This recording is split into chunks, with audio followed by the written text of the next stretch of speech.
এবার হচ্ছে প্রাচীরের কাজ হচ্ছে, আমরা বাঁধিয়ে দিছি। আমার একটা ভাগ্নে ছিল ছোট, ও বলছে যে এখানে কাজটা বন্ধ রাখেন, তা বন্ধ রাখে নাই।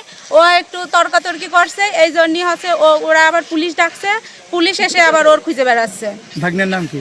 ভাগ্নের নাম হচ্ছে নয়ন। আসলে কি ঘটনা নিয়ে এইরকম কাণ্ড কারখানা? এখানে হচ্ছে আমরা একটা দাবি করছি যে গেটটা একটু বড় করে দেওয়ার জন্য, যাতে একটা লাশ বেরোয়, এরকম একটা দাবি করছি। সে তার পরিপ্রেক্ষিতে তারা হচ্ছে এরকম হচ্ছে আবার এরকম পাল্টা আবার হচ্ছে সমস্যা করতেছে। এগুলো কারা করতেছে? কমিটি করতেছে। এই পূজা কমিটি? হ্যাঁ, কমিটি হচ্ছে আজকে বলতেছে পথ কোনোটাই দেওয়া হবে না, পথ গেটও বড় করা হবে না, রাস্তাও বড় করা হবে না, এইভাবেই চলবে। বিন্টু সিং বলতেছে কি, আমি বলতেছি যে তাহলে অন্তত আমাদের লাশ বেরোয় এইরকম একটা পরিবেশ সৃষ্টি করে দেন। বলছে লাশ বেরোবে কেন? আমি বলতেছি কেন, আপনার লাশ কি হচ্ছে বের হলে পারে মরলে পারে আপনার কি বাড়িতেই দেওয়া হবে? বলছে কেন, আমার জায়গা দিয়ে যাবে। ওর সব জায়গায় কি উনার? রাস্তার সব জায়গায় কি উনার নাকি? আর আমার বলতেছে এদিক দিয়ে বন্ধ করে দিই, গেট বন্ধ করে দিই।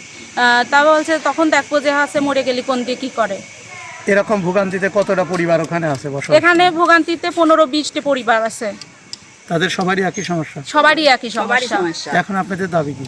আমাদের দাবি হয় গেটটা বড় করুক, নাই রাস্তা বড় করুক।